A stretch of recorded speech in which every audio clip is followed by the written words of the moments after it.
What's up, everybody? I hope you're doing well today. I wanted to talk real quick about one of the bigger mistakes, or the biggest mistake rather, that Nepenthes growers just starting off tend to get into, and this is where they get in trouble.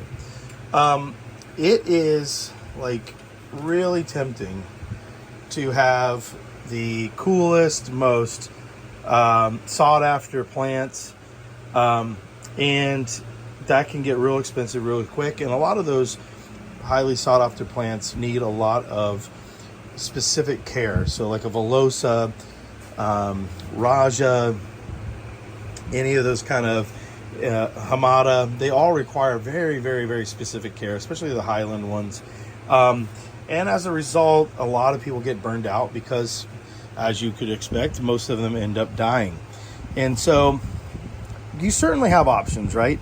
What I would recommend for any new grower getting into the field in Nepenthes is start off with something that is easy to grow. You certainly don't have to just stick with like the ventricosas or the ventratas rather.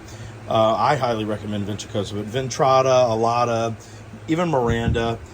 You see those a lot, right? And a lot of people, I mean, they're beautiful. I have a really big, beautiful Miranda, and I happen to like it a lot. But a lot of people start off with that, and they just get sort of burned out because, let's be honest, they're not super cool. They are cool, right? But they're not like those really exotic looking ones where you're going to get pictures that, look like that, and or like this even. But it is important that you start off with those because it's going to teach you some very valuable lessons about Nepenthes, and you'll be able to do that at a reasonable cost. And so I highly recommend starting off with intermediate growers. Intermediate growers are ones that have a very, very wide range, tolerant range rather, for temperature. They can withstand temperatures, close to in the upper 90s, and some of them almost all the way down into the 50s, although I wouldn't let them get much lower than that. So that allows a lot of leeway, right? The other thing about intermediate growers is they tend to be a lot more hardy. And what I would also recommend are your your hybrids. Hybrids are going to do a lot for you. A lot of people want to go for the species, and I understand that, right? But the problem with species is that species are very, very, very finicky and tend to be very unforgiving. So I highly recommend that people go with hybrids, and I collect a lot of hybrids. I do have species, but I do go with the hybrids. They provide a lot of opportunity for that endurance and for that vigorousness, and then also they just give you really cool things that you just haven't seen before. So it's like a grab bag. Whenever you're starting off in the Nepenthes world, it's important that you get down the basics first. And so what do I mean by that is study, right? Read about the hybrid that you're getting.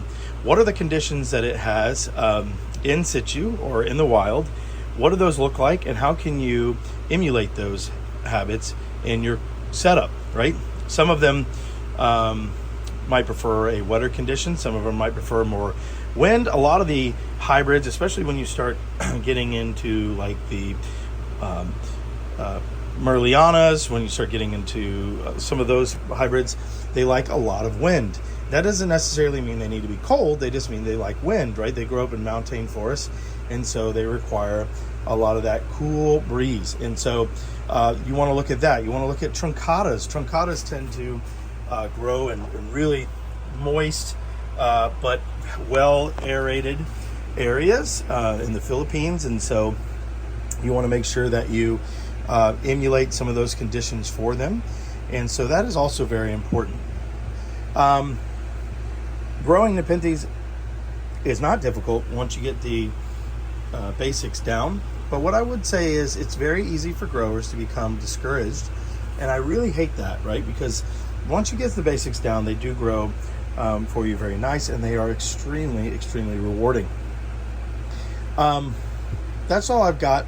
Biggest takeaway here is if you're fresh getting into the hobby, start off with something that's easy growing, get your feet wet, take some chances, and if you end up having a loss, which I hope you don't, It's not a major one. But then also start collecting some of the hybrids. That will give you a lot more leeway to make mistakes, quite frankly, and that will give you an opportunity to kind of get things dialed in.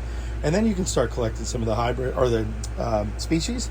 And then once you've got everything layered out, if you want, you can jump right into like the Hamadas and the Velosas and some of the ultra lowlands like the Rafflesianas and the Bicalcaratas. And once you've got those things worked out. If you have any questions, please don't hesitate to ask. I'm always here as a resource. I'm more than willing to help with anything that you need. Hit me up on a comment, and I will be there and try to respond as quick as I can, but I will get you an answer. Hope you guys have a great night. Talk to you soon.